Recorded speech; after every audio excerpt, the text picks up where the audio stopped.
Hello, good afternoon students, कैसे हो आप सभी। तो चलिए आज हम नया टॉपिक डिस्कस करेंगे, माध्यमिक शिक्षा के राष्ट्रीयकरण means nationalisation of secondary education. जैसा आपको पता होगा कि शिक्षा एक सार्वजनिक कार्य है। हमारे देश में शिक्षा 4 स्तरों पर विभाजित है, पूर्व प्राथमिक, प्राथमिक, माध्यमिक और उच्च शिक्षा। किसी भी देश में जहाँ शिक्षा का राष्ट्रीयकरण है, शिक्षा का पूर्ण रूप में राष्ट्रीयकरण है, उसके किसी भी स्तर प्राथमिक, माध्यमिक, उच्च शिक्षा का राष्ट्रीयकरण नहीं है। हमारे क्षेत्र में भी शिक्षा के राष्ट्रीयकरण से तात्पर्य शिक्षा के संपूर्ण रूप में राष्ट्रीयकरण होने चाहिए। जैसा आप सभी जानते हैं कि माध्यमिक शिक्षा एवं उच्च शिक्षा का राष्ट्रीयकरण समय की मांग है। ऐसा होने से शिक्षकों के साथ साथ छात्रों का भी भविष्य क्या होगा, उज्जवल होगा। किसी सरकार द्वारा किसी निजी स्वामित्व वाली वस्तु को सार्वजनिक वस्तु में बदलना राष्ट्रीयकरण कहलाता है। किसी राष्ट्र की संस्कृति, परंपरा एवं आध्यात्मिक चेतना उसकी शिक्षा के मूल आधार का दायित्व वहन करते हैं। शिक्षा का राष्ट्रीयकरण से अभिप्राय भारतीय तकनीकी एवं आध्यात्मिक शिक्षा पद्धति जो भारत की आवश्यकताओं के अनुरूप हो। राष्ट्रीयकरण की प्रक्रिया में 3 महत्वपूर्ण तत्व शामिल हैं। नंबर 1, भारतीय संस्कृति के अनुरूप शिक्षा का नियोजन।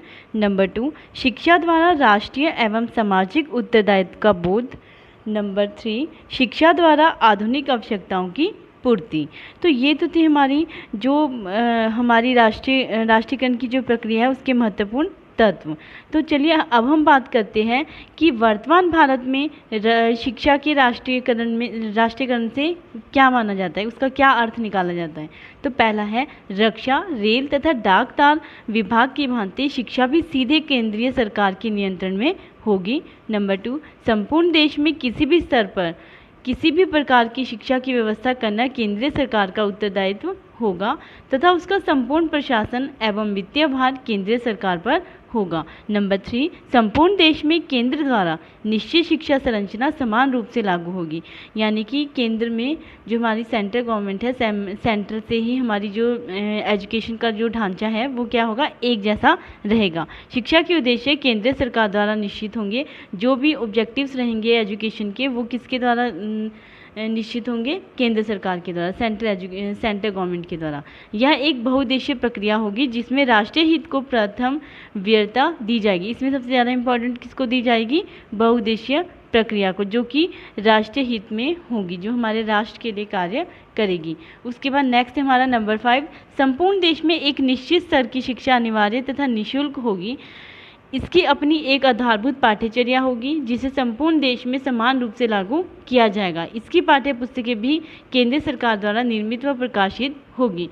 देखिए, राष्ट्रीयकरण से क्या अर्थ है कि राष्ट्रीयकरण जो शिक्षा है वो सभी के लिए अनिवार्य व निःशुल्क होगी, किसी के साथ भेदभाव नहीं किया जाएगा और इसकी भी सबके लिए समान रूप से लागू होगी पूरे देश में, पाठ्य पुस्तकें भी, पाठ्यचर्या भी। ठीक है, तो ये सभी क्या है, राष्ट्रीयकरण। ये सब कौन करेगा, केंद्र सरकार। नंबर 6, संपूर्ण देश में उच्च शिक्षा संस्थानों में केंद्र तथा निश्चित नियम तथा मानदंड लागू होंगे। शैक्षिक क्षेत्र में तो स्वायत्ता होगी परंतु प्रशासनिक क्षेत्र में नहीं। नंबर 7, संपूर्ण देश में तकनीकी तथा प्रबंधन शिक्षा का स्वरूप एवं स्तर समान होगा, सभी को एक समान शिक्षा दी जाएगी। कि नंबर 8, किसी भी स्तर के शिक्षकों की न्यूनतम योग्यता केंद्र सरकार द्वारा निश्चित होगी। केंद्र सरकार ही इनकी नियुक्ति करेगी, वहीं उसकी सेवा शर्तें निश्चित करेगी, वहीं उनका स्थानांतरण भी करेगी। तो नेक्स्ट पॉइंट है, संपूर्ण देश में शैक्षिक अवसरों की समानता होगी। किसी भी स्तर की शिक्षा में शिक्षार्थियों के लिए प्रवेश के नियम समान होंगे, उन्हें छात्रवृत्तियां भी समान रूप से सुलभ होगी, उनका मूल्यांकन भी समान रूप से किया जाएगा। मीन्स सबके लिए शैक्षिक अवसरों की समानता होगी, किसी के साथ जाति, धर्म, इसको लेके किसी भी प्रकार का भेदभाव नहीं होगा। सभी स्तरों के शिक्षकों को, जितने भी स्तर होते हैं सभी स्तरों के विद्यार्थियों को प्रवेश मिलेगा। ठीक है, छात्रवृत्तियां समान रूप से दी जाएगी, उनका मूल्यांकन समान रूप से किया जाएगा, ये सभी चीज़ें। उसके बाद नेक्स्ट हमारा अंतिम पॉइंट, किसी भी स्तर की शिक्षा संस्थाओं के निर्माण, संचालन तथा निरीक्षण का पूर्ण उत्तरदायित्व केंद्र सरकार पर होगा। यह उनके भवनों का निर्माण करेगी और उनकी आवश्यक सामग्री सुलभ कराएगी। तो ये तो थी हमारी जो हमारे भारत में जो शिक्षा का क्षेत्र में राष्ट्रीयकरण हुआ उसके कुछ पॉइंट्स। तो नाउ अब हम बात करते हैं कि भी आपको पता है कि राष्ट्रीयकरण, शिक्षा का राष्ट्रीयकरण करना चाहिए या नहीं करना चाहिए, इसके लिए बहुत सारे विद्वानों के अलग अलग मत रहे हैं।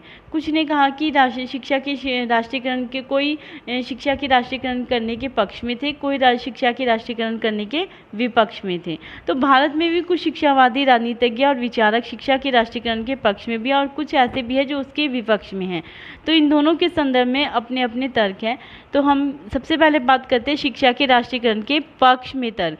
जो शिक्षा का राष्ट्रीयकरण करना चाहते थे उसके पक्ष में जो तर्क है, क्रिटिसाइज है, वो इस प्रकार से, ठीक है। देखिए, शिक्षा व्यक्ति, समाज व राज्य में से किसके नियंत्रण में हो, यह प्राचीन काल से ही विवाद का विषय रहा है। यूनानी दार्शनिक तथा शिक्षा शास्त्री प्लेटो शिक्षा पर राज्य के नियंत्रण के पक्षधर थे। उनके शिष्य अरस्तु ने भी शिक्षा पर राज्य के नियंत्रण का समर्थन किया। इसके बाद अनेक अन्य विचारक मैथ्यू, अर्नोल्ड, कार्लियल और रस्किन आदि ने भी शिक्षा को राज्य के अधीन करने की बात कही थी।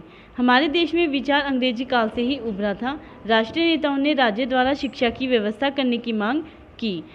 अब देखो, कुछ स्वतंत्र होने के बाद भी कुछ शिक्षावादी, राजनीतिज्ञ और विचारकों ने क्या किया, राष्ट्रीयकरण की मांग की। उन्होंने जो शिक्षा के राष्ट्रीयकरण के पक्ष में थे वो तर्क निम्नलिखित है। नंबर 1, पूरे देश की शिक्षा का नियोजन करने के लिए देश की सही स्थिति का आकलन करना आवश्यक है और यह कार्य कौन करेगा, हमारी केंद्र सरकार। यह तभी संभव है जब शिक्षा का राष्ट्रीयकरण किया जाएगा। शिक्षा के राष्ट्रीयकरण से संपूर्ण देश के लिए शैक्षिक नियोजन तथा उसके क्रियान्वयन करने में सरलता होगी। तो नाउ अब हम बात करते हैं नंबर 2, संपूर्ण देश में समान शिक्षा संरचना समान रूप से लागू की जा सकेगी और संपूर्ण देश की शिक्षा का स्तर समान होगा। नाउ नंबर 3, संपूर्ण देश में एक निश्चित स्तर तक की शिक्षा अनिवार्य तथा निःशुल्क होगी। उसके उद्देश्य तथा पाठ्यचर्या समान होंगे। उसमें राष्ट्रीय हित को सर्वप्रथम वरीयता दी जाएगी। देश में जन शिक्षा का प्रचार व प्रसार होगा। नंबर 4, उच्च स्तरीय पाठ्य पुस्तकों का निर्माण हो सकेगा। इसकी विषय सामग्री उच्च कोटि की होगी और उनका मूल्य भी कम होगा। नंबर 6, किसी भी आयु वर्ग के बच्चों और युवकों को किसी भी स्तर एवं किसी भी प्रकार की शिक्षा के लिए समान अवसर उपलब्ध करवाए जाएंगे। नेक्स्ट, शिक्षा संस्थाएं साधन संपन्न होगी। उसके बाद शैक्षिक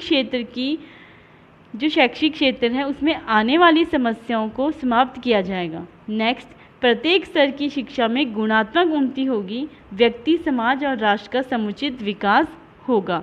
उसके बाद शिक्षा का व्यावसायिक रूप समाप्त होगा। विद्यालय प्रबंधनों की तानाशाही और उनके द्वारा शिक्षकों और शिक्षार्थियों का किया जाने वाला शोषण भी समाप्त होगा।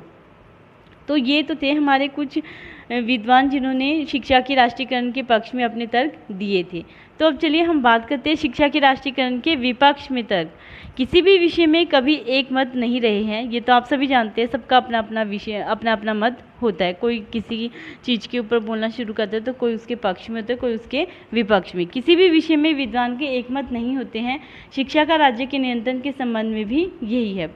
पाश्चात्य देशों में यदि प्लेटो, अरस्तु, मैथ्यू, अर्नोल्ड, कार्लियल या रस्किन आदि ने शिक्षा पर राज्य के नियंत्रण की वकालत की है, तो दूसरी तरफ लॉक, मील तथा बेंथम आदि ने उसका विरोध भी किया। हर्बर्ट स्पेंसर तो शिक्षा पर राज्य के किसी भी प्रकार के नियंत्रण के विरोध में थे। हमारे देश के अनेक शिक्षाविद, राजनीतिज्ञ और विचारक भी शिक्षा के राष्ट्रीयकरण के पक्ष में नहीं है। शिक्षा के राष्ट्रीयकरण के विपक्ष में तर्क निम्नलिखित है। नंबर 1, शिक्षा के राष्ट्रीयकरण का अर्थ है पूरे देश की शिक्षा की बागडोर केंद्र सरकार के हाथों में देना। तब शिक्षा का केंद्र की दासी बनकर रह जाएगा। हमारे देश में आए दिन केंद्र में सरकारें बदलती रहती हैं, तो हर समय क्या होगा, शिक्षा का जो स्वरूप है उसमें भी परिवर्तन होता रहेगा।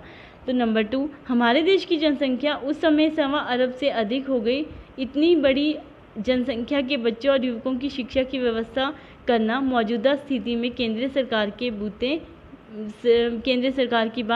सरकार के बस में नहीं है। वह ना तो सही ढंग से इसका प्रशासन कर सकेगी और ना ही इसका वित्त व्यवस्था कर सकेगी। उसके बाद हम बात करते हैं, फिर यदि संसाधनों की उपलब्धता के बाद शिक्षा का राष्ट्रीयकरण भी कर दिया जाए तो शिक्षा के क्षेत्र में लाल फीताशाही बढ़ेगी और व्यक्ति की स्वतंत्रता का हनन होगा जो लोकतंत्रीय भावना के प्रतिकूल है। उसके बाद हम नेक्स्ट बात करते हैं, शिक्षा के राष्ट्रीयकरण से अंधे राष्ट्रभक्त तैयार किए जा सकते हैं, स्वतंत्रता चिन्ह तक नहीं। नेक्स्ट है, शिक्षा के राष्ट्रीयकरण से शिक्षकों के स्थानांतरण का क्षेत्र विस्तृत हो जाएगा। उन्हें अपने स्थानांतरण तथा अन्य समस्याओं के समाधान हेतु आए दिन शिक्षा का मंत्रालय, सचिवालय और निदेशालय के चक्कर लगाने होंगे। उसके बाद नेक्स्ट बात की थी उन्होंने कि जो इसमें इन्होंने एक बात और बोली थी कि यदि व्यक्ति की स्वतंत्रता प्रभावित होगी तो छात्रों को वर्ग तथा विषयों के चयन में बाधा पड़ेगी। निराश छात्रों को व्यक्तिगत शिक्षा संस्थाएं भी सुलभ ना होगी।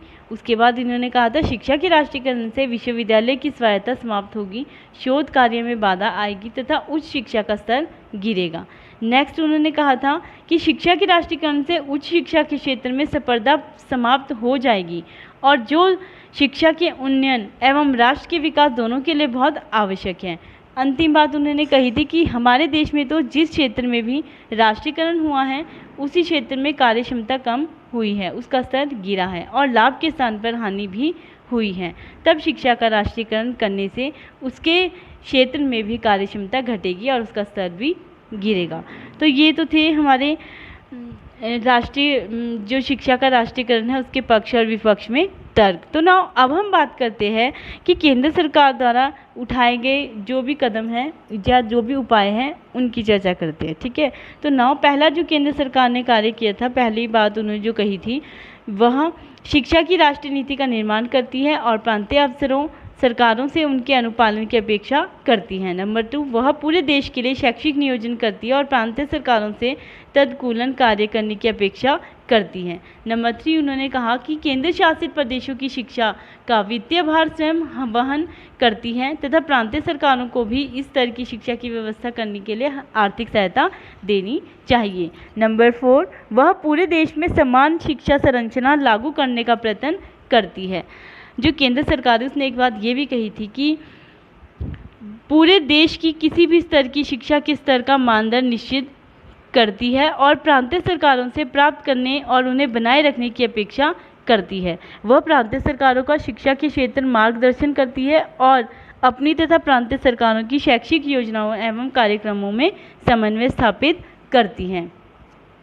वह पूरे देश में किसी भी स्तर के शिक्षकों की समान न्यूनतम शैक्षिक योग्यता निश्चित करती है, उनकी समान सेवा शर्तें निश्चित करती है और प्रांतीय सरकारों से भी उन्हें लागू करने की अपेक्षा करती है। उसके बाद केंद्र सरकार ने सभी बच्चों तथा युवकों को शिक्षा के समान अवसर सुलभ कराने हेतु प्रयत्नशील और प्रांतीय सरकारों को आर्थिक सहायता देने के लिए प्रयत्न कार्य किए हैं। उसके बाद अंतिम जो केंद्र सरकार ने उपाय बताया था वह संपूर्ण देश में किसी भी स्तर की शिक्षा संस्थाओं के लिए मानदंड निश्चित करती है और उनकी प्राप्ति के लिए आर्थिक सहायता देती है। तो ये था हमारा शिक्षा के राष्ट्रीयकरण, माध्यमिक शिक्षा का राष्ट्रीयकरण, नेशनलाइजेशन ऑफ सेकेंडरी एजुकेशन। धन्यवाद।